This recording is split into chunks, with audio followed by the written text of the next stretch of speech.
We start off this episode on the bridge of the Titan, where the crew of the Titan gets fucking wrecked. Like, god damn. Turns out it's Jack in a Federation uniform, which looks good on the actor, he can pull it off. We see the vines engulfing one of the Titan's crew and behind Jack as he is remorseful, then kills the alien. But turns out it was all just a dream, where he's standing in the middle of the room with a phaser in a cold sweat. We then get a close-up of his eyes turning red and a mysterious voice saying, "Come home." A solid introduction to the episode, showing that the visions have now physically affected Jack Crusher. The Titan gets repaired as Riker does an acting captain's log. Riker, Shaw, Picard, and Seven discuss about the situation with the Changeling and how every crewman must go through a test to prove physiologically that they are their specific race. However, the Changeling was able to mimic it. Riker gives back command of the USS Titan to Captain Shaw, as he gives Seven, Riker, and Picard a chance to get their stories straight. I reinstate you. Love that. Picard meets up with Beverly and Jack, and Picard says that he would like to be a part of their lives. Beverly thinks this storyline will continue for another 5 more episodes, so she asks Picard if it would be okay if she checked out the Changeling. Picard tries to nudge Jack into joining Starfleet, however, Jack doesn't want to be a part of it. Picard understands and tries to say something, but he heads off as Jack locks eyes with the same alien before... What is her name? Oh, here it is. Ensign Kova Rin Esmar. Okay. Raffi and Worf train as Worf owns her, like, it's so awesome.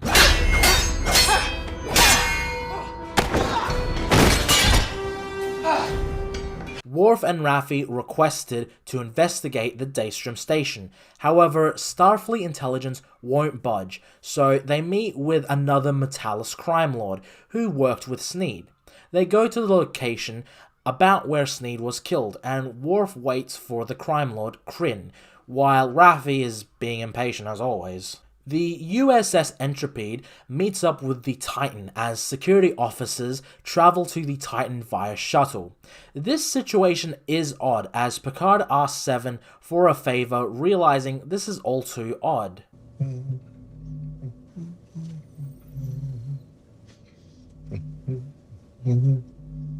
So can someone remind me why people hates this guy? He's just great in all his scenes. Riker points out that they have saved the galaxy a few times, while Shaw counters that...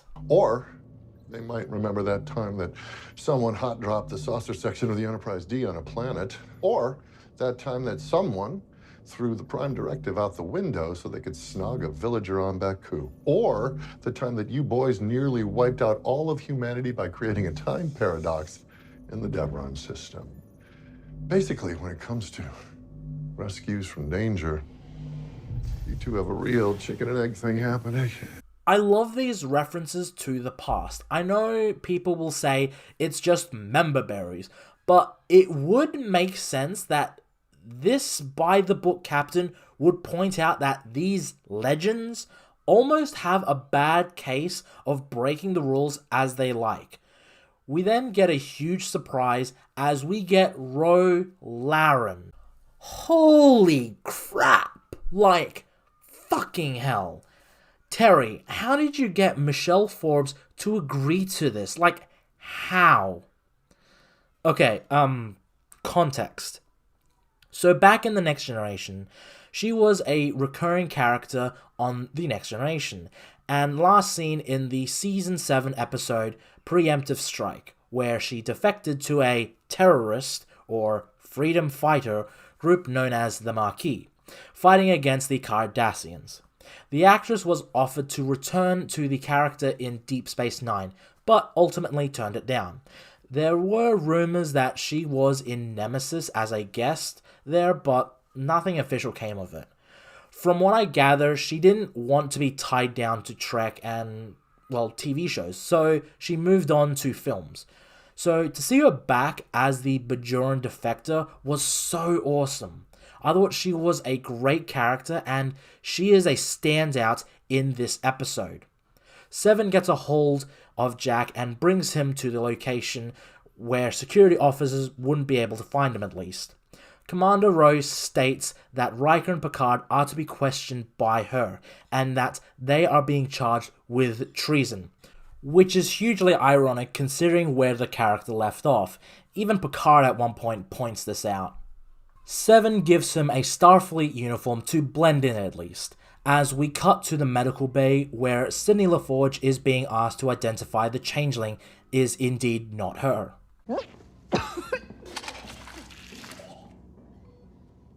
For the record, Ensign LaForge has indicated yes.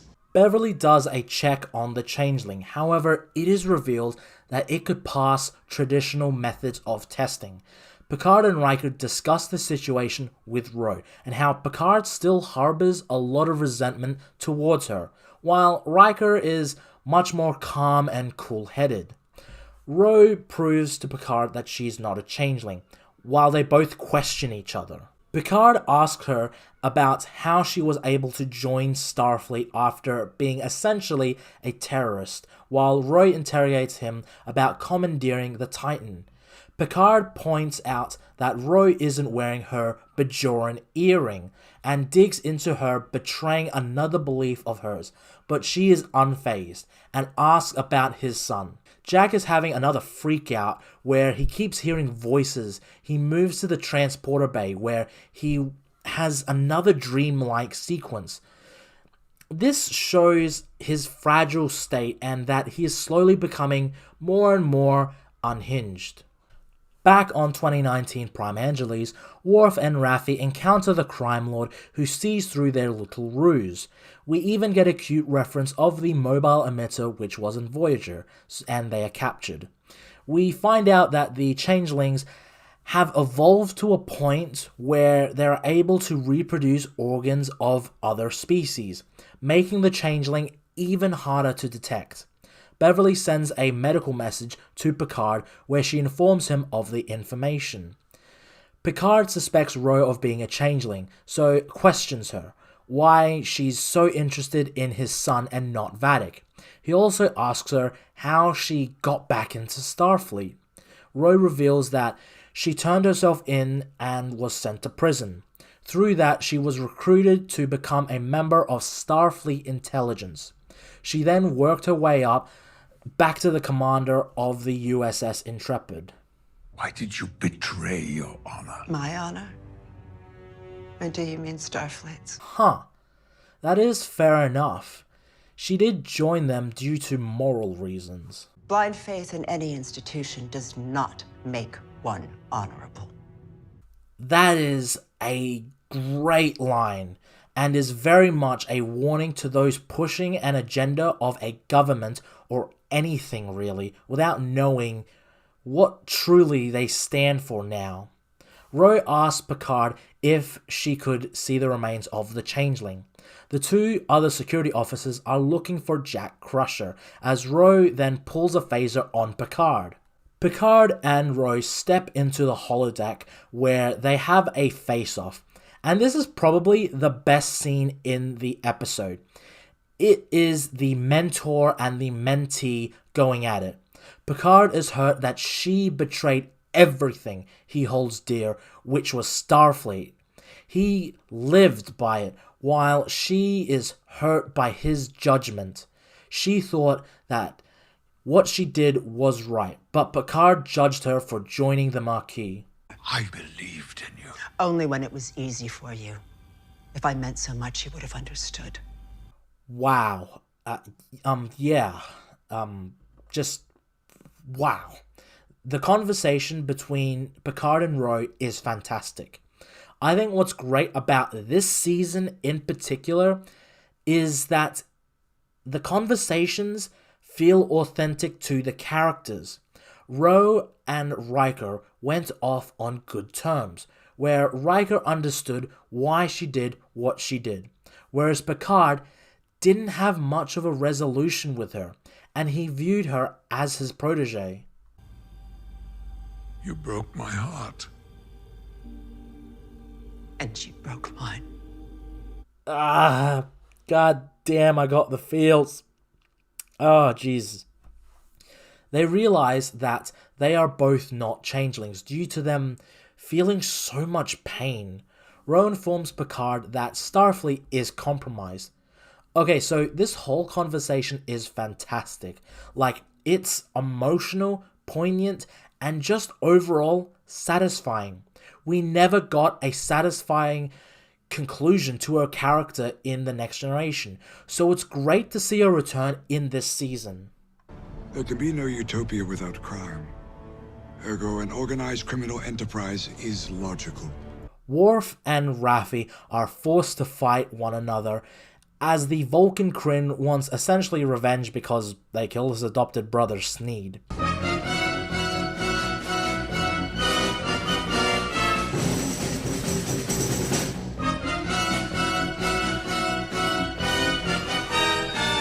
Raffi presumably kills Worf, and really? You killed Worf? Back on the Titan, Ro informs Picard that the security preparations for Frontier Day are still classified even to her, and that 12 other incidences have occurred with changelings on different ships, but they have been covered up. All I have are a pair of intelligence assets on the ground that I trust. Ah, I see we are now weaving in the main plot of the Titan with Worf and Raffi. That's pretty cool. Picard says they should take this up with Admiral Janeway, but Ro can't get through because some people are blocking her request. Wait, you have Picard now. Why doesn't he just go to her now? He is a former admiral, and they are clearly on good terms with each other during Nemesis, and they even convinced Seven to join Starfleet again. So I'm sure he could just call her. We cut back to Worf and Raffi as it turns out all the meditation Worf has been doing has been able to lower his heart rate and play dead. Worf is such a badass. I mean, Terry, mate, he had me worried for a second. I thought you were gonna kill off Worf, but no. Kryn gives the device that was used to break into Daystrom Station, and he says that it is guarded by an AI system, which is most likely Moriarty from the trailer we have seen. Ro informs Picard that she has transferred most of the Titan's crew to the Intrepid, leaving the ship with only a skeleton crew. She tells Picard to run as she will buy them time, but she is accompanied by her two security guards. She hands Picard her Bajoran earring. I wish just once that you could look into my heart and understand that I only did what I thought was best. All these years, I wish you'd known me. And that I'd known you. Oh, jeez. Oh, fuck. Oh, that's heavy. I think in some regards, she views him as a father figure. Picard informs Shaw they should run, and his first instinct is to get security, but I think he starts to realize that the threat is real. As Roy heads off in the shuttle, her two guards plant a bomb and beam off onto the Titan. I'm sorry, what? How did they do that? How did they beam on the Titan? Who helped them? Wouldn't it set off alarms and sensors? Did the people on the Intrepid beam them on the shuttle? Beam them from the shuttle to the Titan? Or is the traitor on the Titan? Why kill her in an elaborate way? It just raises too many questions. She's been cut off to the USS Intrepid, so she contacts the Titan. She informs them that her team planted a bomb, and realizing the situation, she tries to buy the Titan time. Ro, I do see you. Everything. Forgive me. It's only now. Oh, Jesus. Oh, God. God, the feels, man. This episode. Oof. Some days you just can't get rid of a bomb. I know people are gonna whine about her dying like this, but I think it's a satisfying end to the character. She goes out as a hero and protecting Starfleet and her mentor, Picard, which is just, it's such a great way. People will say that this only motivates Shaw, but I think towards the end of the scene earlier, I think he was starting to believe Picard. It's just now the stakes have been raised. We even get a return of one of Picard's most popular memes. Look. The Intrepid orders the Titan to surrender, and wow, that shot of it just raising up, it's such a cool shot. Shaw then realizes that they gotta get out of there. He informs the crew of the situation when Jack comes across 2 changelings who beam in 2 more changelings. How? Jack has another freak out. However, unlike before, where Jack was hallucinating, he kills the 4 of them.